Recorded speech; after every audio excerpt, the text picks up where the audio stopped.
En una nueva edición de Visión Nocturna nos encontramos este jueves para seguir conociendo, seguir informando respecto de lo que son estas elecciones primarias que el próximo 29 de noviembre nos convoca nuevamente a dirigirnos a los lugares de votación y emitir nuestro sufragio. Hoy día vamos a hablar respecto de las primarias para gobernadores regionales, una nueva figura que se instala a contar del próximo año dentro del esquema, dentro de lo que significará la nomenclatura de la administración del gobierno en el país. Hoy tenemos el agrado de contar con dos candidatos a estas primarias, cuesta decirlo, son precandidatos en realidad, quienes nos van a acompañar en la conversación de esta noche, a la cual a todos le estamos dando la bienvenida. Quiero saludar a Nora Barrientos Cárdenas, quien nació en Chiloé, es ingeniera agrónomo de la Universidad Católica de Valparaíso. Su vida laboral se asocia al ámbito público entre el 1997 y 2006 en la Corporación Nacional de Desarrollo Indígena CONADI, para posteriormente pasar a Corfo, donde fue directora regional hasta el 2018. El 1 de enero del 2008 fue designada intendente de la región de la Araucanía por la presidenta Michelle Bachelet Jeria, finalizando su mandato el 11 de marzo del 2010.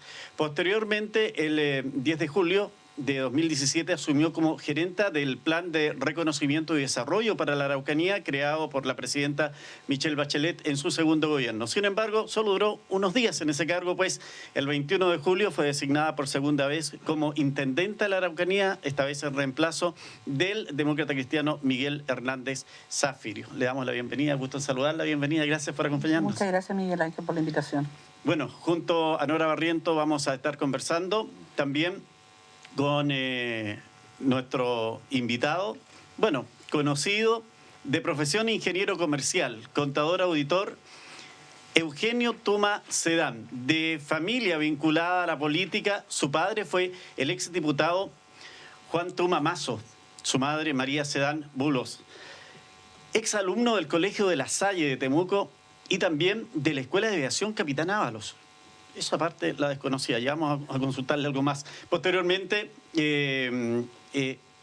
es alumno de la Escuela de Economía de la Universidad de Chile en Santiago, donde obtuvo el grado de licenciado en Ciencias Económicas y el título de Ingeniero Comercial con mención en Administración de Empresas, además del título de Contador Auditor. Profesionalmente, desde 1971, está ligado al servicio público en la Corporación de Fomento de la Producción Corfo, y en 1990, presidente del directorio de la ex empresa Servicios Sanitarios de la Araucanía, ESAR, y paralelamente, desde 1993, es fundador, formador, organizador y administrador de empresas distribuidoras y supermercados en la Araucanía y especialmente en la ciudad de Temuco. En lo político, diputado por el Distrito 51 desde 1994 al 2010 y senador por la circunscripción 15 Sur desde el 2010 al 2018. Eugenio Tuma, bienvenido, gracias por estar con nosotros. Muchas gracias, Miguel Ángel. Un saludo a los seguidores de este programa Visión Nocturna.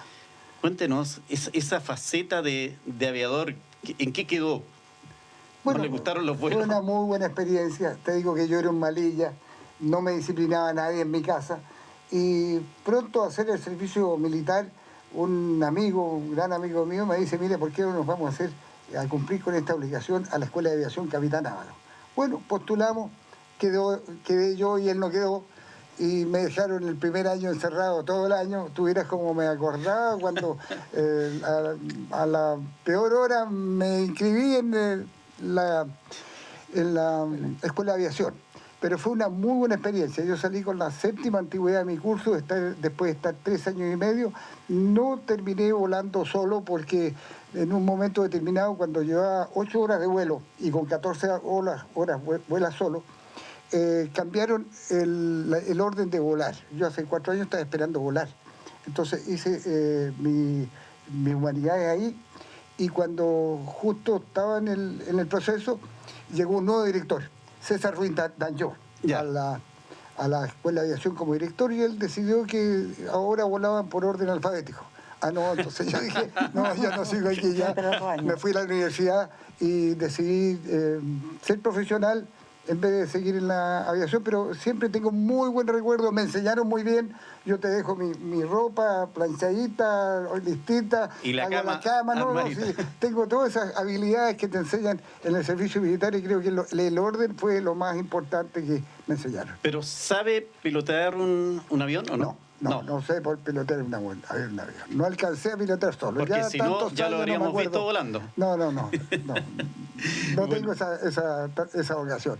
Pero sí me volé en otras actividades como la política. Como la política. Y Nora Barrientos, de Chiloé Sí. a la Araucanía, ¿qué le hace venir hacia el norte, dicen de allá en el sur? Fue un periplo en realidad que tuvo otros intermedios, porque yo viví en Chile hasta los 14 años, nací en Chaitén. Poca gente Más al nace sur en todavía. Chaitén.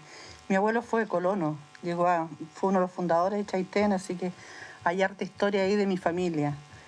Y luego nos trasladamos a la Isla Grande, yo después estudié en Puerto Montt y vivía en Puerto Varas y terminé en Viña. De hecho, yo Mire. estudié por eso en la Católica del Paraíso. Y en Medio realidad, Chile recorriéndolo. claro, una parte. Y mientras estudiaba, siempre tuve la intención de volver al sur a trabajar por los pobres del campo. Esa era como mi gran definición. Y mi primera opción fue con Jaime Naranjo. Mire. Él fue profe mío, yo fui alumna asistente y él estaba trabajando con el obispo Camo en ese minuto, muy cercano al conflicto que había con Colonia Dignidad. Bueno, fui para allá, estuve un tiempo, me di cuenta que iba a aprender mucho, pero no iba a haber tesis. Y ahí llegué a Temuco, sin conocer a nadie, llegué a Temuco buscando el lugar más cercano del sur, donde hubo una tesis, y al final, bueno, me casé, formé mi familia, tuve mis hijos y me quedé aquí. Una región para vivir, para quedarse. Sí, A propósito de eso, ¿cuál es la mirada que tienen ustedes hoy día de la Araucanía? Donde estamos pasando momentos complicados, difíciles, no solo por la pandemia que está afectando a la salud y también al ámbito económico, pero también la violencia que nos tiene con un desastre de personas fallecidas, con daños increíbles, un tema que es complejo. Sí, es muy complejo. O sea, yo creo que hay un tema estructural de fondo y es la evidencia más evidente que el modelo neoliberal que ha imperado por décadas en el país, en esta región, demuestra que es un fracaso. Porque efectivamente un Estado jibarizado que tiene poca incidencia sobre las decisiones del acontecer cotidiano de las familias, a pesar de la cantidad de recursos que se colocan, hay una relación donde efectivamente lo que termina ocurriendo es que muchas familias subsisten gracias a los subsidios. Y por lo tanto las oportunidades que hay, los recursos disponibles, el capital humano, están a la saga de un proyecto que tenga una visión más estratégica y que permita hacer un salto en esta sociedad donde se pueda acceder a más oportunidades la mayoría de los ciudadanos y ciudadanas. Claro, yo conversé en unos programas pasados con Eduardo Vicencio, que fue Seremi de Economía acá también, ¿cierto? Entre otros cargos. Y él le recordaba una frase que él hizo en algún momento del gobierno de la concertación, donde decía que la Araucanía crecía sobre el promedio del país. Yo le preguntaba, ¿pero dónde se quedó eso? Lo que pasa es que cuando se volvió a la democracia hay que recordar que en la región 6 de 10 personas estaban bajo la línea de la pobreza. Entonces, superar la condición de pobreza en ese periodo, si bien fue un desafío sustantivo que se logró, pero cuando tú llegas a un cierto estadio, es mucho más complicado avanzar después para romper esos umbrales. Y en ese esfuerzo, yo creo, de crecimiento, es donde nosotros hemos tenido dificultades, porque como yo digo, tenemos una institucionalidad que está muy tensionada para poder hacer determinadas tareas. Y eso es muy evidente. Yo lo digo con pena, pero hace poco visité una comunidad en Ercilla donde se supone que el sistema de protección social, que fue un tremendo logro del gobierno de la presidenta Bachelet, no funciona. Entonces uno se pregunta, ¿y qué pasa con el rol del municipio y los demás actores? En esa comunidad la gente tenía viviendas o tiene viviendas que son de piso de tierra. Yo creo que eso realmente es insostenible, es inexplicable e inexcusable. Claro, cuando hablamos de un tema estructural de los problemas que tiene la Araucanía, quisiera también hablar con Eugenio Tuma, pero un poco mostrarle su pasado en el ámbito parlamentario, porque un exintendente de la Araucanía, hoy senador, Francisco Buenchumilla, dijo, este es un problema político, y he estado ahí. y hoy día la mayoría reconoce que se trata de un problema político lo que estamos viviendo, pero se sigue haciendo el diagnóstico, pocos operan la situación. ¿Por qué será? Bueno, porque el Estado, desde que se instaló, desde la independencia, tomó decisión de qué hacer con el pueblo mapuche. Primero lo reconoció, al igual que la corona española, le reconoce los territorios y el dominio al pueblo mapuche desde el Biobío al Tolten. Y luego, cuando nos va mal en el Salitre, entonces miran la Araucanía como una zona propicia para desarrollar la agricultura, y avanza el ejército chileno y atropella todos los derechos del pueblo indígena. Se queda con las tierras, las distribuye después a los colonos y a ellos los margina. No solamente a muchos perdieron la vida, sino que también el ejército aparece como héroe escribiendo una historia que no es tal, eso de la pacificación. Entonces no se ha cerrado ese conflicto y por tanto todos los gobiernos, sin excepción, todos los gobiernos han hecho esto pretender una solución militar, una solución de apresión. Esto no se resuelve con más militares, ni con más balazos, ni con más carabineros. Esto se resuelve con una decisión política. Efectivamente, yo desde que soy parlamentario he planteado eso que tiene que ver con una decisión política del Estado. El Estado primero tiene que tomar una decisión respecto del daño que le ha hecho no solamente a los mapuches, a la región de la Araucanía, y luego hacer un plan de reparación para toda la Araucanía respecto de esta historia que ha mantenido a la región en las cifras que conocemos, la inquietud de inseguridad, y que la ha mantenido como una zona de sacrificio. No va a haber solución a la violencia en cuanto el Estado no tome una decisión distinta. Cuando un enfermo tiene fiebre y tú le das el mismo medicamento siempre, tienes que cambiar el medicamento. Y bueno, el Estado tiene que tomar una decisión distinta de la que ha tomado todos los gobiernos respecto de que esto se soluciona con la policía. No puede traspasar la política, la responsabilidad que tienen las policías, la política respecto a las policías. No va a resolver la policía este tema. Y por tanto, si siguen porfiando, como hay parlamentarios todavía de la derecha que están pidiendo que se militarice, que estado de sitio, si no van a resolver ese tema. Esto es un tema muy complejo. Y como tal, yo no digo que cualquiera que sea próximo gobernador pueda resolver este tema. No va a estar en manos del gobernador, pero sí va a estar algo muy importante, la opinión de la región, en manos del gobernador para influir en la decisión del Estado, respecto de que cambie su decisión en relación a que esto pueda tener una solución militar. Esto tiene una solución política. Bueno, nos están haciendo preguntas ya nuestros seguidores. Saludar a Héctor, Pablo, Alejandra, que voy a dejar las consultas para el final, porque evidentemente cada vez que comenzamos a hacer contexto de la Araucanía, cómo estamos, qué es la preocupación que ustedes como hombres públicos, mujeres públicas, están presentándose a una elección del voto popular, tenemos que estar analizando siempre este tema. Y en vez de estar conversando cuál va a ser la mirada productiva, dónde vamos a estar apuntando respecto de las necesidades que tenemos que resolver para avanzar como región, tenemos que quedarnos pegados, y es la realidad, porque nos quedamos pegados porque en definitiva el Estado ha estado pegado en muchos años y muchos gobiernos, independientemente del color político que tengan. ¿A qué atribuye usted? Usted fue intendenta en 2 oportunidades, y este fue un problema que también estuvo en su momento. Sí. Bueno, coincido con Eugenio. Mira, yo creo que hay dos vertientes en el tema. Una, que efectivamente nosotros no hemos abierto un diálogo sincero y franco para avanzar en el reconocimiento de los derechos colectivos del pueblo mapuche. Y yo creo que la oportunidad surge ahora, porque vamos a discutir una nueva constitución, y en esa constitución tiene que estar el debate del reconocimiento del Estado como un Estado plurinacional. Los parlamentarios hoy día además deberían legislar para que haya escaños reservados para el mundo indígena, supranumerarios, por sobre ya los 155 que han sido acordados. Ese es un espacio político privilegiado, yo creo, para discutir justamente los derechos colectivos. Y en paralelo, la figura del gobernador lo que tiene que avanzar también son en las necesidades prácticas y estratégicas también, que tienen que ver, por cierto, con los temas de inequidad. O sea, los territorios más postergados son... Primero, el mundo rural en su conjunto, que dicho sea paso, esta región es la segunda a nivel nacional que tiene la mayor cantidad de población que vive en el mundo rural.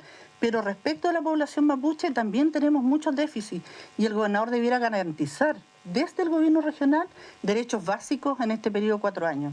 Y cuando digo derechos básicos, estoy hablando de cosas tan simples como agua potable rural, alcantarillado, vivienda digna para la tercera edad, sala cuna, salud primaria, que es muy diferente respecto de la comuna donde uno viva.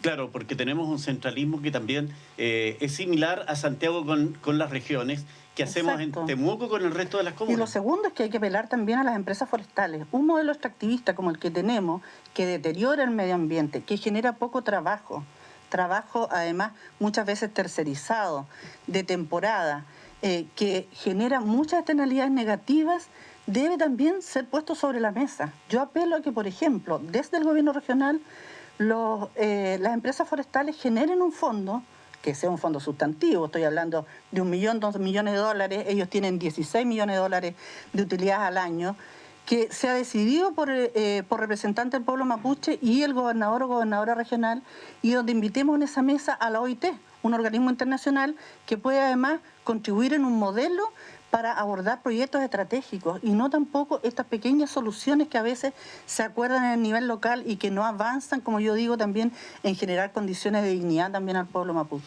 Sin duda, Eugenio, usted hablaba de buscarle soluciones políticas y Nora nos recordaba el tema de los escaños reservados para el mundo indígena, pero ya en el poco avance que ha habido respecto de dejar algunos espacios, los líderes mapuches comienzan a cuestionarnos.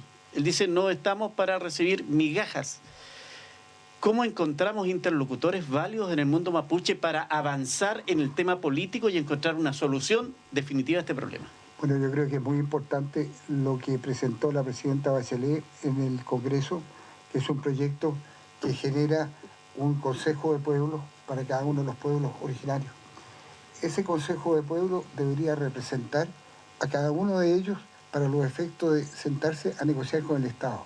Yo no estoy de acuerdo en crear ahora un ministerio indígena.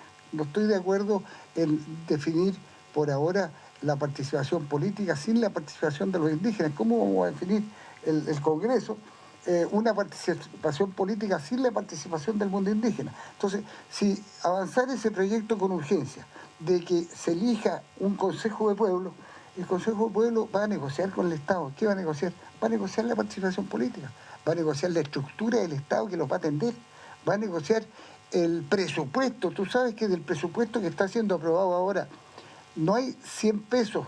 Es decir, de cada 100 pesos no hay un peso para los mapuches. De cada 100 pesos no hay medio peso para los mapuches. De cada 100 pesos no hay un cuarto de medio peso. Entonces, eso tiene una dimensión que los va marginando de la gestión de gobierno, los va marginando de la gestión pública, los va marginando de los recursos públicos. Y tú sabes que esta región, el 90% de lo que se invierte en esta región, lo decía Santiago. Entonces, ya no solamente marginan a los mapuches, están marginando a la región completa en la participación de la decisión de inversión. Cuando el cuerpo humano le pica alguna parte, uno se rasca donde le pica. Pero sin embargo aquí nos están entregando inversiones que no son necesarias o que no son prioritarias al menos, y no hay participación de la ciudadanía. Y por eso es tan importante la descentralización, trasladar la decisión de Santiago a las regiones. Y en esa lucha estamos. Y yo creo que este momento es muy, muy especial para que la ciudadanía participe de este proceso de primarias que vamos a tener el 29 para elegir quién va a ser el candidato a gobernador, y luego del proceso de elección, junto con los alcaldes, junto con los concejales y junto con los convencionales, también se va a elegir el gobernador de la Araucanía, que no va a ser el representante del presidente de la República. Ese gobernador va a ser el representante de la gente de la región de la Araucanía. Ese gobernador no va a conversar con el presidente de la República de manera vertical como lo hace el presidente con su intendente, lo va a hacer de manera horizontal. Vamos a tener un diálogo desde la región con la moneda o con quienes tienen el poder, sin perjuicio de los cambios que yo tengo la esperanza y la certeza que van a venir de manera sustantiva, favoreciendo a las regiones en la nueva distribución del poder que vamos a tener con la nueva Constitución. Ahora saquemos el tema conflicto, violencia rural. y vamos a esta región que efectivamente con una pandemia que se mantiene presente, que nos mantiene a 8 comunas con cuarentena, incluido Temuco, ya casi por un mes. ¿Cuáles son los efectos que ustedes ven en esto? ¿Cómo vamos a levantar una Araucanía que el comercio y el turismo es una de las bases de aporte al empleo y al desarrollo en general de la zona? Sí, mira, antes de dar mi opinión, lo primero que quiero decir es que solidarizo absolutamente con el movimiento que actualmente la salud primaria está teniendo. Están paralizados porque el ministro de Salud no ha comprometido aquello que dijo que iba a cumplir. Todas las comunas, cuando uno las recorre, uno puede constatar que son los equipos de salud municipales los que han visitado a los enfermos postrados, a los adultos mayores, los que han tomado medidas preventivas para afrontar la pandemia. Y ahora, cuando es el ministerio, este gobierno, quien tiene que responderle, niega a aquellos que ellos mismos habían comprometido. Así que un saludo fraternal a ellos, a ellas que están movilizados porque están en una lucha justa. Ahora, en materia post-pandemia, lo que se viene en los próximos años, ¿qué he dicho yo o qué hemos dicho nosotros en nuestro programa? 3 cosas. Primero, los niveles de cesantía van a ser complejos. Malleco ya pasó los 2 dígitos, probablemente la zona costera y cordillerana también, y por lo tanto tenemos que tener una estrategia para generar trabajo. Y eso al menos hay 3 propuestas que nosotros tenemos. Una, un programa específico para jóvenes y mujeres gestado y generado con recursos desde el gobierno regional. 2, un incentivo para atraer inversión privada. Y este incentivo básicamente, ¿qué tiene que hacer? Facilitar la llegada de capital privado a instalarse a algunas comunas, financiando los estudios de preinversión, facilitando la tramitación. Y tercero, un convenio que ojalá se haga llegando a instalarse el gobierno regional con el Ministerio de Obras Públicas y Vivienda, que son grandes generadores de proyectos estratégicos y de empleo, y donde definamos esa agenda para que se genere justamente trabajo en los niveles locales. Sin duda que la agricultura históricamente, la Araucanía históricamente ha tenido una vinculación con la agricultura. Y hoy día se ha sumado estos últimos años lo que es el turismo, explotar el turismo. Pero la verdad es que en estos momentos, así como se está visualizando este tema, son momentos difíciles y complejos. Involucran a toda la región, porque sin turismo no hay ingresos de quienes podrían y viven de eso. El turismo está asociado muy cercano al comercio. Usted conoce muy bien ese rubro, Eugenio. ¿Cómo mira, cómo visualiza la región? Sí, yo, igual que Nora, quiero solidarizar con los funcionarios de la salud municipal, pero hacer la observación de que no puede continuar este sistema de salud en la dirección de salud a través de los hospitales y esta salud primaria que atienden los municipios. Esto no puede continuar. No puede ser que las personas rurales y de pueblos chicos estén recibiendo una salud con un per cápita absolutamente insuficiente y de mala calidad. Hay que hacer una transformación completa de lo que es la atención de salud de las personas. No puede ser que se distinga entre aquellos que se atienden en la salud primaria y aquellos que se atienden en los hospitales o bajo la dirección del ministerio. Tiene que haber un responsable. El ministerio deja de atender la responsabilidad que tiene respecto a la salud de las personas y se excusa con que los alcaldes o los municipios van a resolver esto. Si no tienen presupuesto, si esta lucha que están dando los funcionarios municipales de la salud es contra el ministerio, pero también contra el propio municipio que no tiene los recursos y por tanto no solamente hay que reequilibrar los presupuestos para atender de manera justa la demanda de los funcionarios, sino que hay que hacer una nueva estructura de atención de salud de las personas. Si el estallido social, la gente está enojada con el Estado porque el Estado no le atiende. El Estado está lejano a atender eficientemente la demanda, no solamente de salud. Vaya usted a una familia que quiere una vivienda, que tiene un niño de 5 años, cuando recibe la vivienda, el niño ya está haciendo servicio militar. Entonces hay que cambiar la estructura, hay que regionalizar los servicios. No es posible pensar de que sigamos disputándonos este 10%. Sí, pero no hay un contrasentido ahí, Eugenio, cuando usted habla de que tenemos que, de alguna manera, reformar lo que es la salud municipal administrada por el municipio en una comuna con autoridades locales y traspasársela al Ministerio de Salud, que el ministro está en Santiago. No, yo digo que lo que hay que hacer es reestructurar la salud. Hacer una salud en que esté vinculada con el municipio y que esté vinculada con el hospital. No hay vinculación. Cada uno hace su responsabilidad. y al paciente lo tienen como el compra huevo, que vaya a la salud primaria, que no lo atiende, que no le dan hora, tampoco lo atienden en el hospital. Tiene que haber un país que atienda de manera integral la salud de las personas y la demanda que hacen respecto a salud. Y eso no se hace traspasando la responsabilidad a los municipios que no tienen recursos y a los funcionarios de la salud municipal que están mal remunerados. Y por otra parte, creo que aquí seguimos como el comprahuevo decidiendo todo en Santiago. Si usted quiere tener un camino, tiene que ir a Santiago a hablar con el director nacional de vialidad. Si usted quiere tener una concesión acuícola para los pescadores en Huentúe, tiene que ir a Santiago a hablar con el subsecretario de Marina.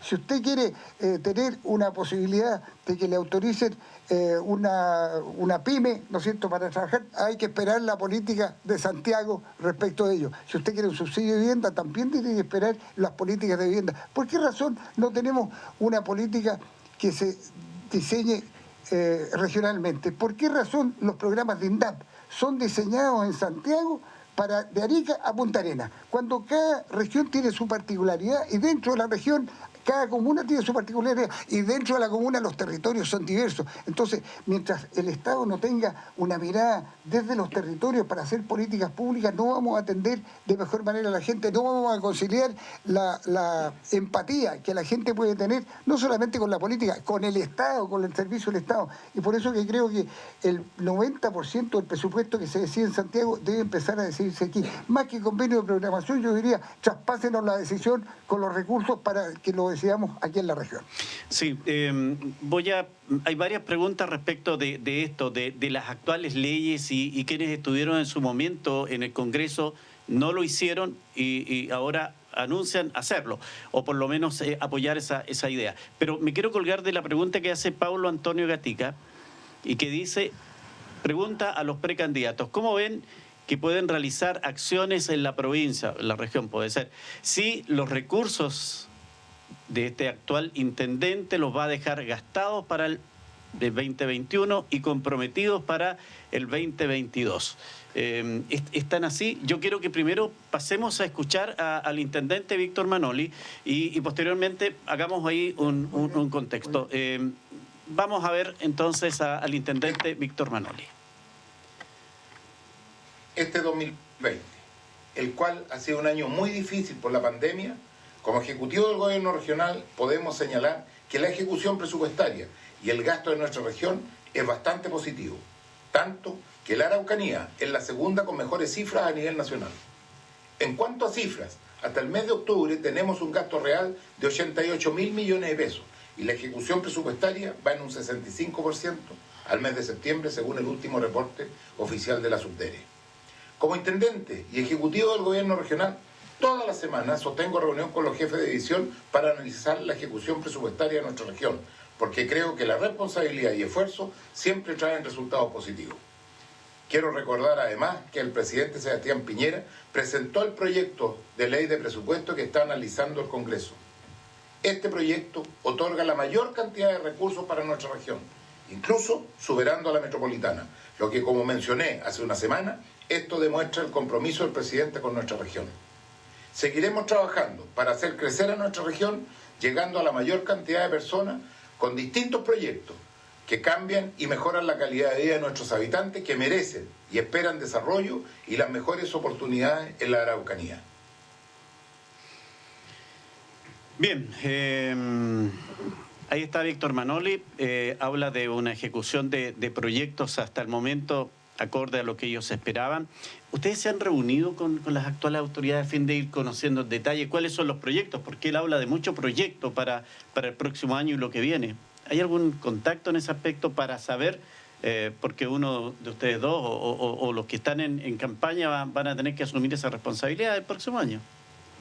No, yo fui invitada en una ocasión cuando hubo un momento de álgido de conflictividad a reunirme junto con los ex intendentes y desistí de participar, cuestión que los hechos han comprobado que fue una buena decisión porque ese grupo de trabajo no ha funcionado, no ha generado ninguna iniciativa y más bien pareció ser un pequeño gesto político al intendente en ejercicio.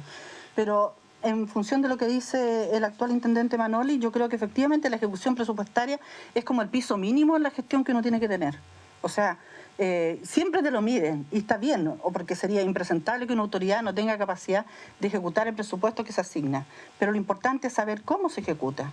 Hay una práctica instalada en el gobierno regional que ha ido en aumento en los últimos años, que es transferir recursos a los sectores. Cuando tú le transfieres a Cercoteca, al FOSI, a la CONADI o a otros, primero pierdes el control.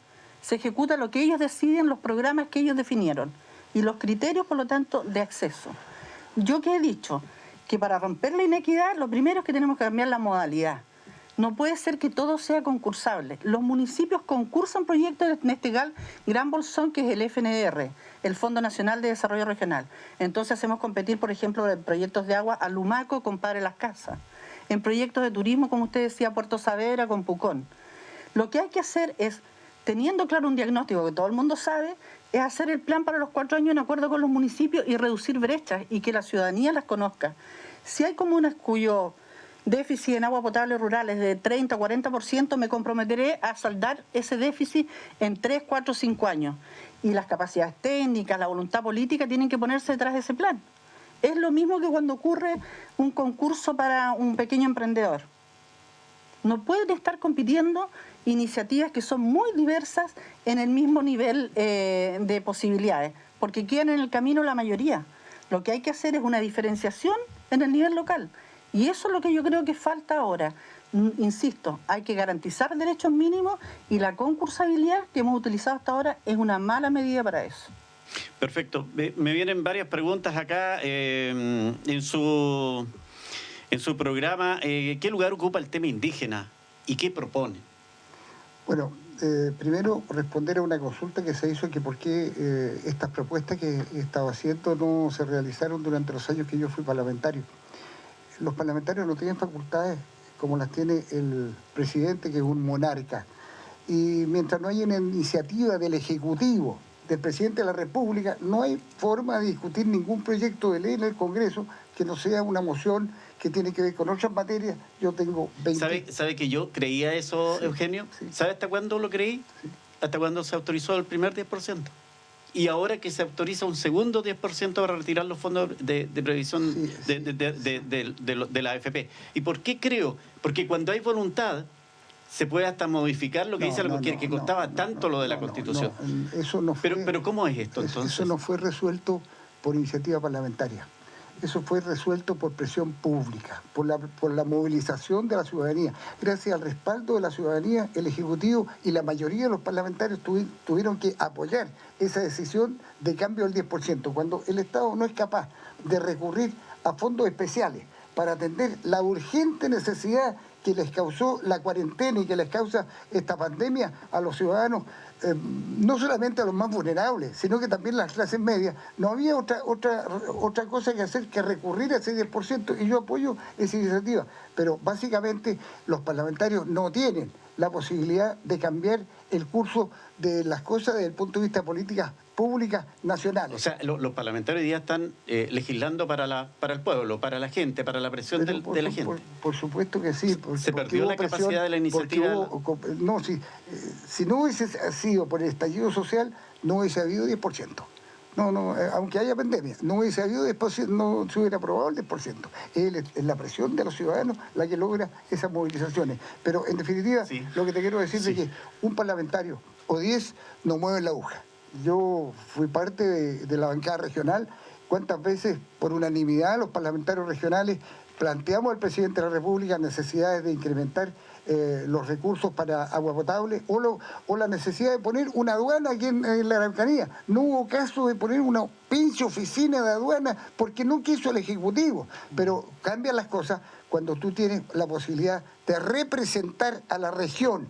Para ser gobernador se necesitan al menos 200.000 votos. Eso significa que ninguna autoridad, ni el presidente de la República, ni ninguna autoridad del Ejecutivo te va a dejar de escuchar. Va a escuchar a la región. Sí. Y vamos a tener la fuerza, ¿no es cierto?, de respaldo ciudadano para proponer cosas distintas. Mira, del 90% de decisión de inversión regional que se decide en Santiago, son miles de millones de pesos. Y nosotros aquí nos estamos peleando por el 10% que administramos en el fondo del FNDR, que es una migaja. Estamos peleando con los alcaldes, con los CORE, con los municipios, con los concejales, cuál proyecto se aprueba. No, si aquí tiene que venir 10 veces más ese capital para ser administrado por la región. Y por tanto, aquí tiene que haber una gran participación de la ciudadanía. Yo creo que la participación ciudadana también es equivalente a la movilización social que hubo recientemente por la población en marchas multitudinarias. Con la diferencia que el voto es silencioso y es secreto. No, pero ahí está el resultado. El 25 de octubre se pronunció la ciudadanía el 80-20 por aprobar un cambio constitucional. ¿Por qué? Porque la gente está enojada con la política, está enojada con la institucionalidad, porque no resuelve los temas oportunamente. Hay que cambiar la estructura, pero eso no lo hace un parlamentario, no lo hacen 10 parlamentarios, no mueven la aguja. Y en el tema indígena, mucho menos van a mover la aguja quienes no entienden el problema. En Santiago, este tema del mundo indígena está en 8º, 9º o 10º lugar, de tal manera que este es un tema prioritario para nosotros, pero no es prioritario para Santiago. Pero cuando tengamos una región unida en torno a una propuesta, se va a escuchar la voz de la región. Mariana Ramírez me dice, ¿qué lugar ocupa el tema indígena en su programa y qué propone? Bueno, yo en primer lugar quiero decirle que la primera prioridad que yo propongo para el futuro gobierno es primero el agua potable, luego el tema de riego, porque ahí también los mapuches tienen en agua potable y en riego son la mayoría los que tienen carencia de eso. En tercer lugar, propongo una prioridad en la conectividad. Si usted no tiene conectividad a Internet, es un analfabeto, no tiene acceso a la información, no puede comunicarse. Después de esta pandemia el mundo va a cambiar, o cambió. Las universidades, lo más probable es que no sean aulas de clase, van a ser a través de educación a distancia, y eso no se hace sin Internet. La tercera parte de la población de la región de la Araucanía no tiene acceso a Internet, y por tanto esa tiene que ser una prioridad, y ahí ya está atendiendo a la mayoría de los mapuches que está al margen del desarrollo.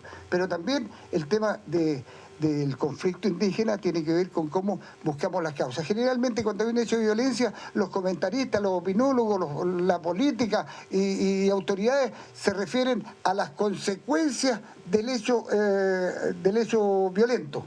Pero nadie discute el tema del origen. Vámonos al origen, y yo creo que por ahí está el camino para resolver en un largo plazo o mediano plazo. No va a resolver el futuro gobernador ni en 4, ni en 8, ni en 10 años el tema del conflicto, a menos que iniciemos un camino, como lo he dicho, cambiando el switch y cambiando la política pública que el Estado de Chile desde todos los gobiernos ha realizado, pretendiendo militarizar o pretendiendo resolver el tema a balazo.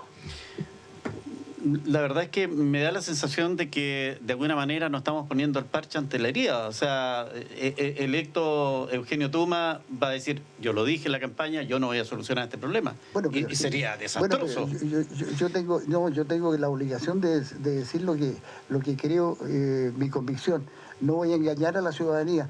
El que crea que yo voy a resolver el tema indígena, no vote por mí. Yo voy a resolver el tema incidiendo en que las políticas cambien, pero eso va a depender de la presión que hagamos como ciudadanos y de la convicción que tenemos para que el Estado cambie la política. Ya el enfermo ha seguido con la misma fiebre y no hemos cambiado el medicamento. Podemos cambiarlo a través de una buena gestión en el gobierno regional. José Antonio Colihuil pregunta, ¿qué opinan de la creación de nuevas comunas en nuestra región? ¿Podrá traer más equidad y mejor distribución de los recursos? Por dar un ejemplo, Labranza, Comuna, Quepe, Metrenco. Bueno, y hay dos maneras de verlo.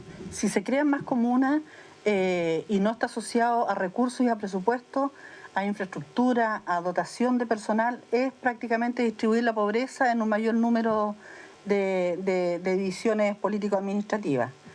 De otro lado, si el municipio de donde depende esa localidad tiene la capacidad para instalarse, por ejemplo, para mí es insostenible que la Municipalidad de Temuco no tenga presencia en Labranza. Debería tener dependencia, oficina, una delegación con dotación de personas, que la gente haga trámites, que no tenga que venir para acá. Y eso uno lo puede repetir en varias otras comunas. Incluso hay experiencias de alcaldes que lo han hecho con mucho menos recursos. Entonces, habría que evaluarlo en ese contexto. Ahora, la posibilidad de cambiar la división político-administrativa del país no depende del gobernador o gobernadora regional, depende del presidente de la República, es iniciativa de él. y va al Congreso su aprobación. Pero yo creo que eso también va a estar a la discusión de la nueva Constitución. Me parece que en la región es más pertinente evaluar la posibilidad de contar con 3 provincias más que con más comunas. Esa es por lo menos su mirada. Sí. La zona precordillerana y cordillerana debería constituir una nueva provincia. Bueno, hay Y no solo Malleco Cautín. mucho tiempo en que se está con la idea de generar otra provincia de Malleco. Bueno, yo no sé si requerimos crear otra provincia o no, pero lo que sí estoy convencido de que hay territorios que ameritan tener sus propias autoridades. Entre ellos Labranza y muchos, Licanray también, o muchos otros territorios que han reclamado por años el tener una mayor independencia. Solo cito un ejemplo. En Cholchol no había más plata. No hubo más plata y se creó la comuna de Cholchol, o para las casas. Y vaya usted a ver cuánto desarrollo ha tenido, porque hay una estructura municipal que se dedica a buscar proyectos. El municipio, los concejales, el alcalde, se dedica a gestionar proyectos. Y lo mismo ha ocurrido en Padre Las Casas. El desarrollo que ha tenido Padre Las Casas ha sido formidable a partir de la creación de la comuna. Entonces yo defiendo todas aquellas ciudades o localidades que hoy día tienen la aspiración de ser comuna. ¿Por qué no? ¿Por qué no pueden ser comunas? Por cuestión de recursos, van a gestionar, no se preocupe, van a gestionar. Se distribuyen los recursos de acuerdo a la población. En ese sentido, Ese es el Fondo Común de Municipalidad. Municipal le va a quitar a Temuco una parte si se crea la comuna de Labranza, pero Temuco no se va a sentir perjudicado porque es la obligación de Temuco de invertir más en Labranza, pero no lo hace, porque claro, como hay más población en Temuco, se invierte mucho más en Temuco que en Labranza. Pero eso de las provincias, la verdad es que no sé. Yo admiro a Malleco porque cuando tú le preguntas a alguien de Cautín con quién se identifica, dice, mire, con mi ciudad. Pero en Malleco se identifican con la provincia. Y a propósito de eso, Malleco está sentido porque tiene muchas comunas que están en la orfandad, que están mucho peor que esta. ¿Por qué? Porque históricamente se ha invertido siempre mucho más en Cautín que en Malleco. ¿Por qué?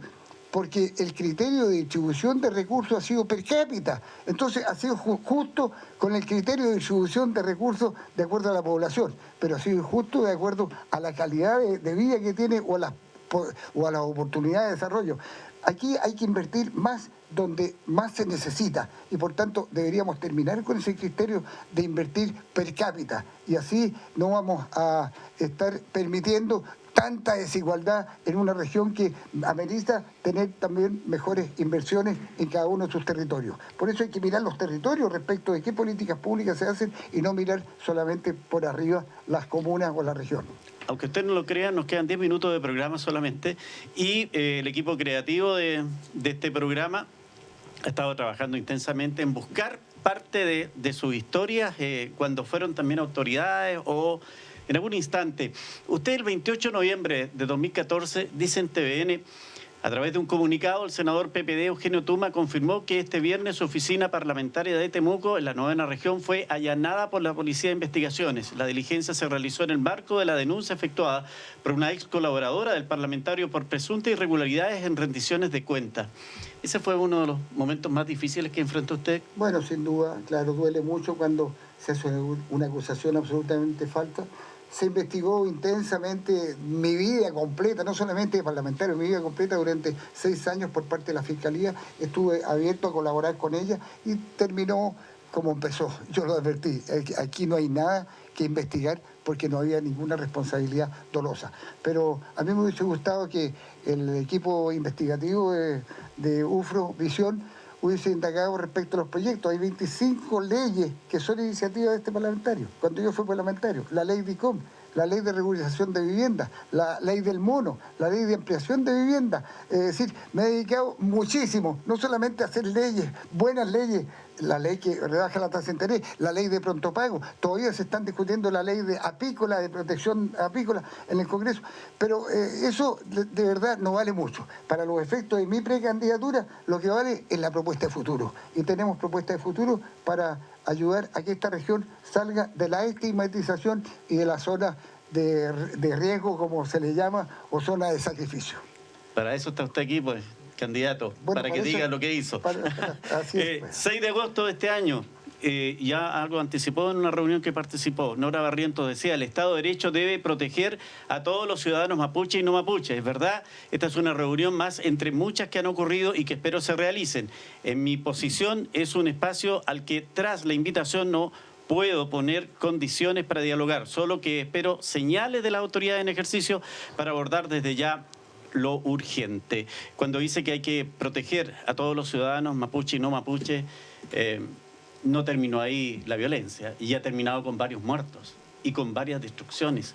Si es que, y espero que no sea así, de verdad que espero que esto podamos sacarlo de la Araucanía, pero en el caso que usted sea intendenta y esté en esta misma situación, va a ser uno de los temas más complejos que va a tener que vivir. Por cierto, pero yo insisto, primero no es un conflicto mapuche, es un conflicto de relaciones interétnicas y de eso tenemos que hacernos cargo. Ahora, esta nueva autoridad no ve los temas de seguridad interior. El gobernador claramente lo que debe preocuparse son de los temas de desarrollo, tampoco de crecimiento, como lo dijo el intendente Manoli, de desarrollo. Y en ese contexto yo creo que efectivamente el Estado de Derecho tiene que proteger a todos los ciudadanos. Ese es el sentido básico y esencial de tener un Estado de Derecho. Ahora, ¿qué se hace para aquello? Hay múltiples maneras. Y en una de las que ha fallado el Ejecutivo en este periodo es que las políticas públicas de las que dispone no han estado a la altura. Imagínese usted que a esta fecha, 15, ya me perdí, 19, mediados de noviembre, 19. El Fondo de Tierras y Aguas de la CONADE tiene bajísima, casi nula ejecución presupuestaria. El concurso para superar el minifundio, que es una alternativa para muchos jóvenes o familias mapuche, después de que se publica 2 días se baja el concurso y es tierra de nadie. Hay todo tipo de opiniones al respecto porque no hay claridad en lo que aconteció. Es decir, habiendo instrumentos que claramente son insuficientes para abordar las demandas y reivindicaciones del pueblo mapuche, el Ejecutivo además ha sido ineficaz en ejecutarlas. Yo que digo es que tenemos que avanzar en eso, crear otra batería de políticas y abrirnos al diálogo. Y el diálogo en una modalidad y en una forma que desconozco, y en eso soy súper sincera. La convocatoria es a que los propios mapuches digan cómo tenemos que dialogar. Y desde el gobierno regional va a haber esa voluntad. Primero, abrir el diálogo. Segundo, a generar nuevos instrumentos. Y tercero, insisto, a debatir en el marco de la nueva Constitución. Por primera vez los chilenos vamos a ir en abril del próximo año a elegir una figura nueva, distinta, que incluso va a tener que convivir con un delegado presidencial. Mire, la presidenta del Consejo Regional, Genoveva Sepúlveda, precisamente apunta a ese tema que van a tener que estar ahí relacionándose en una idea de encontrar el futuro y lo que significa potenciar la Araucanía. Pasemos a revisar las declaraciones de Genoveva Sepúlveda. A ver, yo creo que en primer lugar, esta es una figura nueva que crearon para que empiece a funcionar el año 2021. Un gobernador regional va a ser electo por la región de la Araucanía en este caso, y vamos a tener también un delegado presidencial, que es la persona que va a estar directamente dependiendo del Ministerio del Interior y del presidente que haya en ese momento.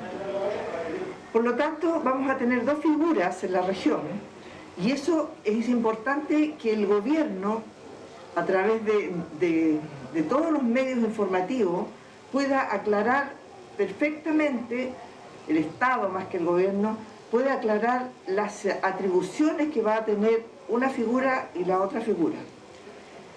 La preocupación nuestra es que hoy día la ciudadanía no sabe cuáles son las atribuciones, porque hay poca información y porque el Congreso tampoco ha aclarado las atribuciones del nuevo gobernador. Nosotros sabemos que el nuevo gobernador va a presidir el Consejo Regional, que el nuevo gobernador tiene atribuciones en cuanto a la distribución de los proyectos y los recursos de la región. Eso es hasta el momento, pero no sabemos en detalle, y lo importante es que la gente en este momento, lo preocupante, que la gente en este momento va a ir a votar y no sabe realmente a quién está votando, qué atribuciones tiene. Hemos visto inclusive que en algunos medios de prensa hay ya precandidatos que están hablando a la gente y pidiéndole su apoyo en circunstancias que ni siquiera saben, por lo que ellos mismos hablan, cuáles van a ser sus atribuciones, cuál va a ser su rol en cada una de las regiones de nuestro país. Yo creo que tenemos que partir siempre en una elección por saber cuáles son las atribuciones, cuál va a ser el rol, cuál va a ser el papel de la nueva figura que se va a elegir.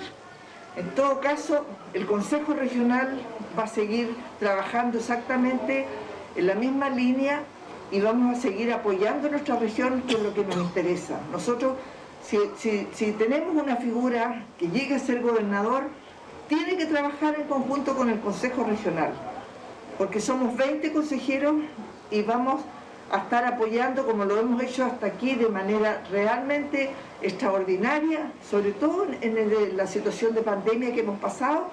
Estamos nosotros en primer plano, siempre apoyando a nuestros servicios de salud de 32 comunas que tenemos, estamos apoyando en seguridad, estamos apoyando en todos los temas que competen y que hoy día son una falencia que tiene nuestra región, como el tema del agua potable que tiene que llegar a todos los sectores rurales. En fin, importa hoy día que la ciudadanía primero se informe y que el gobierno entregue información detallada de cuál va a ser la labor de nuestro primer gobernador en la región de la Araucanía. ¿Comparte las dudas, las inquietudes que tiene la presidenta del Consejo Regional? Para nada. Yo creo que ella está confundiendo a la ciudadanía. Ella tiene un sesgo evidente. O sea, esta nueva autoridad primero no es si la vamos o no la vamos a elegir. La vamos a elegir. Ya se legisló. Hay una elección en abril y nosotros estamos enfrentando una primaria que, dicho sea de paso, somos el único conglomerado que está consultando con la ciudadanía. Su sector, lo que va a ocurrir es que va a designar al candidato. Lo segundo, dicho las sea de atribuciones... paso, también en las elecciones municipales... Nosotros no, sí, está no. bien. También una debilidad que yo le critico a la estructura de los partidos. Lo segundo, las atribuciones están claramente definidas. Lo único que no está definido es la ley de rentas regionales, que el proyecto no ha sido ingresado por este gobierno. Pero nosotros vamos a tener atribuciones, y atribuciones suficientes para el ejercicio en estos 4 años. Porque en materia, por ejemplo, de planificación, que uno tiende a relativizar o a no darle la importancia, podemos construir una batería de políticas en desarrollo regional, en equidad de género, que es muy relevante, en cambio climático, que además debieran condicionar a los sectores sobre los que efectivamente no tenemos tutela ni tenemos posibilidad de dirigir. Pero sí, si construimos esta batería de políticas regionales, ellos van a tener que entender que tienen que adecuarse a lo que la ciudadanía está diciendo y a lo que está diciendo a través de esta autoridad que, como decía Eugenio, va a ser elegida por un importante número de ciudadanos y ciudadanas. Es decir, hay atribuciones, hay herramientas, hay presupuesto, hay una estructura institucional y hay que hacer las cosas de la manera en que la ciudadanía lo está pidiendo. El Consejo Regional tampoco va a ser el mismo, tampoco va a tener las mismas instituciones, aunque sí en términos genéricos. Entonces, ¿yo qué digo? La consejera está desinformada o está teniendo una interpretación que se cae. Eugenio, las atribuciones que va a tener el delegado presidencial, ¿quién va a dirigir la región en definitiva? Bueno, desde el punto de vista del desarrollo económico, que no es menor, lo va a tener el nuevo gobernador. Y el nuevo gobernador va a tener el respaldo político de la ciudadanía y de la región para hablar a nombre de la región. Si no importa si en un momento determinado el delegado presidencial tiene mayor influencia en determinados servicios, como son los servicios descentralizados, pero que los dirige el ministro o que los dirige el director nacional. Pero la voz de la región respecto de los programas, de los planes, de los instrumentos, la va a tener el gobernador. Y yo creo que este es un paso como el que dieron los alcaldes cuando se eligieron los alcaldes. Antes no se elegían los alcaldes, durante el régimen militar se nombraban los alcaldes. ¿Y qué es lo que hacía el municipio en ese tiempo? Solo aseo y ornato. Hoy día los municipios son la principal entidad de cada comuna. Y lo mismo ocurre con los gobiernos regionales a partir de cuando tienen un gobernador, cuando se empoderan respecto de cuál es la voz de la región y cómo van agregando funciones que hoy día tiene el Ejecutivo en Santiago y no las ejecuta ni deja que las ejecuten las regiones. Y por tanto yo confío mucho en este proceso de fortalecimiento que van a tener las regiones, pero además no nos olvidemos que hay una nueva Constitución. Y esa nueva Constitución va a mirar el país de nuevo. El Ejecutivo, que tiene las funciones, no tiene ganas de soltarlas. Pero el nuevo constituyente, que va a definir la nueva Constitución, no ejerce esas funciones. Y no va a tener reparo, ¿no es cierto?, en hacer un nuevo equilibrio respecto de cómo se distribuye el poder, que está muy desequilibrado y centralizado, que es lo que tiene abogada las regiones. Entonces, en buenas cuentas, si es que todo queda pendiente, todo lo que está hoy día pendiente en atribuciones, podría hacerse en base a la nueva Constitución que se va a escribir, ¿o no? No solamente en base al proceso, porque no hubo reforma constitucional respecto de las nuevas facultades para los municipios y el fortalecimiento de los alcaldes, pero también paralelamente al proceso de empoderamiento de las regiones para poder decidir cada vez mayores presupuestos, porque ese presupuesto del FNR es el 10% del total. Pero si estamos hablando de migaja lo que resuelve el CORE. El CORE debería estar resolviendo el 100% de lo que se invierte en la región. ¿Por qué tiene que Santiago decidir eso? Y por eso que es un proceso. Ahora, si ese proceso va a avanzar, también va a avanzar muchísimo cuando tengamos una nueva Constitución donde los constituyentes no tienen reparo y no van a perder ninguna facultad cuando deciden equilibrar el poder que está centralizado en Santiago, dárselo también a las regiones. Muy bien, la producción también considera en este bloque el complete de la oración. Y voy a partir por la señora Nora Barriento. A ver, si las elecciones fueran este domingo, ¿quién sería el triunfador o triunfadora? Yo, pues. Si usted no fuera quien la ciudadanía escogiera para asumir el cargo de gobernador, ¿le gustaría que este fuera ejercido por? Eugenio. Si fuera electo o electa gobernadora, mi primer y segundo gran objetivo serían... Perdón, disculpa. Si fuera electa gobernadora, su primer y segundo gran objetivo serían... Garantizar derechos básicos a todos los ciudadanos y ciudadanas de la región. Las comunas que hoy son lideradas por alcaldes mapuches, ¿cuáles son? Lumaco, Renaico, Puerto Saavedra, Curarrehue, Cholchol. Muy bien. Si usted fuera electa gobernadora, su primera medida para controlar la violencia rural sería... Invitar al diálogo permanentemente y defender el derecho de que somos un Estado plurinacional. Eugenio Tuma, las comunas actualmente en cuarentena, ¿cuáles son? Temuco, Padre Las Casas, Angol, Curacautín y no recuerdo cuál es la otra. Habiendo sido electo gobernador, ¿le pediría al presidente que nominara como delegado presidencial a alguien? El mismo intendente que está es un caballero y creo que el delegado presidencial lo que tiene que hacer es representar al presidente de la República, pero en definitiva lo que requerimos es traspasar más competencias al gobernador. El gobernador o gobernadora regional deberá potenciar en la Araucanía ¿qué punto, qué tema? El desarrollo económico. La pandemia del coronavirus, dicen, estará por bastante tiempo con nosotros. A su juicio, la medida agotada en prevención, ¿cuál es?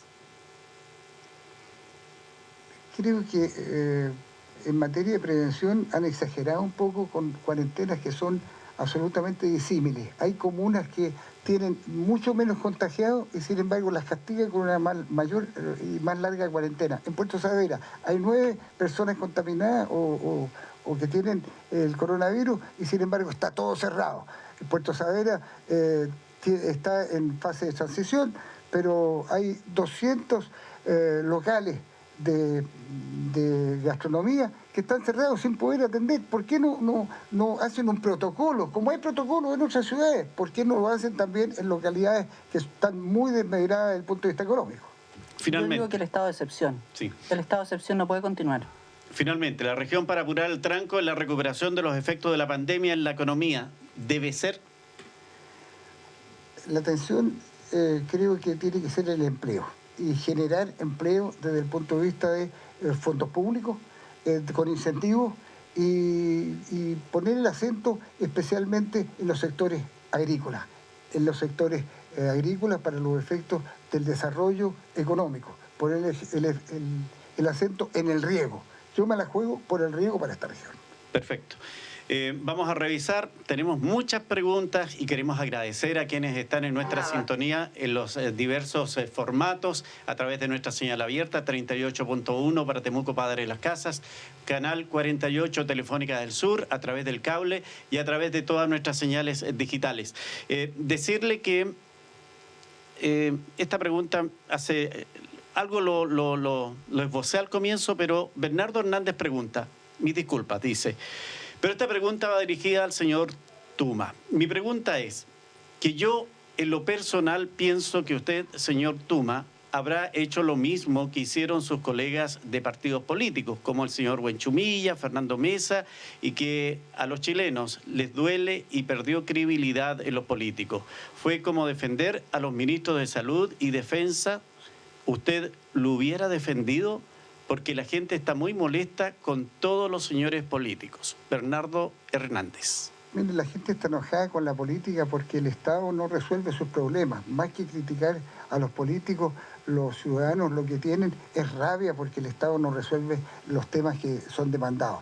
Y respecto de la decisión de los parlamentarios, es una decisión tan personal que no voy a intervenir en ella, no me voy a entrometer en una decisión que respeto el derecho de los parlamentarios de tomar una decisión libre y soberana. Violeta Concha Matos pregunta, ¿sería bueno informar a los ciudadanos de la labor que van a cumplir los gobernadores, gobernadoras y las atribuciones que van a tener? Saludos, gracias Violeta por la pregunta. Sí, yo creo que falta mucho de comunicar y difundir. Es un esfuerzo que tenemos que hacer, pero tal vez la manera más sintética es decir que ya no vamos a tener más una autoridad designada por el presidente de la República que se llama intendente. Ahora los ciudadanos van a decidir, van a elegir a su primera autoridad y por lo tanto esa autoridad se va a deber al pueblo y tiene que poner el foco y las prioridades donde ellos sienten que son las urgencias. Fíjese que a propósito de la información salimos a la calle a preguntar qué se va a votar o si van a ir a votar el próximo 29 de noviembre. El próximo domingo, de este al otro, estamos encima. Revisemos eso y cerramos con dos opiniones que hay acá que me parece que redondean el programa. Pasemos a revisar las opiniones de la calle. Nada. ¿No? Nada de nada. No estamos informados. En realidad yo no... como que estoy al margen de eso. Siempre es importante colaborar con el deber cívico, pero no te puedo ayudar mucho porque no he estado más consciente de otras cosas. Puta, no tengo idea. No. Menos, no, es pura pega, no, uno de repente no se preocupa tanto de eso. No sé lo que va a pasar. Una gran responsabilidad del Estado ahí. Sí. Ha ido su responsabilidad Sí. informando a los ciudadanos. Así es. Y eso uno lo puede apreciar, no sé, en el camino, en el trabajo. Bueno, nosotros en medio de comunicación un poquito más sabemos, pero el grueso de la gente, de la población, está absolutamente desinformada. Yo quiero agradecer la gentileza de ustedes y les voy a leer dos comentarios. Hay muchos de ustedes en la transmisión que seguramente pueden después volver a mirar, van a ver los otros. Pero dice Patricio López, queremos gente nueva, los partidos políticos no dan el ancho y no han entendido nada. Esta gente está viciada con las malas costumbres de los políticos viejos. Y Pablo Antonio Gatica dice, se nota que Nora es más técnica y Tuma más político. Creo que necesitamos un gobernador que reúna ambos perfiles. Es complejo. No lograron cautivarme. Vamos los dos. ¿Algún comentario? Sí, vamos a hacer los dos gobernadores para complementarnos. Bueno, yo hacerme cargo de que efectivamente hay un desgaste de la política por la manera de hacer política. Pero el que yo tenga 60 años, y lo digo abiertamente, no significa que tenga que hacerme cargo de ese lastre. Yo creo que tengo un estilo de trabajo horizontal, de conformación de equipo. Creo que además voy a construir una propuesta desde una nueva visión de la región, una región que además debe definirse feminista, debe definirse verde, debe definirse participativa y debe definirse plurinacional. Bueno, yo creo que es legítimo que haya personas que tengan una opción determinada para elegir candidatos distintos. Yo no le obligo a esa persona que me elija a mí, que elija a otro u otra. El punto está en que es cierto que estamos de antaño en la política, pero también tenemos ideas nuevas. ideas que vienen a rejuvenecer la política y a conciliar esa política con la ciudadanía. Letra de número para el domingo 29. Encabezo la lista, soy la única mujer. B1. B1. ¿Y Eugenio? Medio a medio, el 2. El 2. Muy bien. Agradecerles la verdad el tiempo que nos han dispensado para conversar. Esta idea, más que confrontar ideas, es informar, educar, que la gente vaya entendiendo lo que es el proceso del próximo 29, donde lo más importante es que la gente se exprese. Ya lo demostraron el 25 de octubre, por lo tanto el voto es tremendamente importante. Gracias, Eugenio, por acompañarnos esta noche. Muchas gracias a ustedes por esta invitación y espero que haya servido para informar a una parte de la ciudadanía respecto del proceso que se va a llevar a efecto el 29 de noviembre. Los invitamos a participar ese domingo. Nora. Gracias también por este espacio. Que la dignidad se haga costumbre también desde el gobierno regional.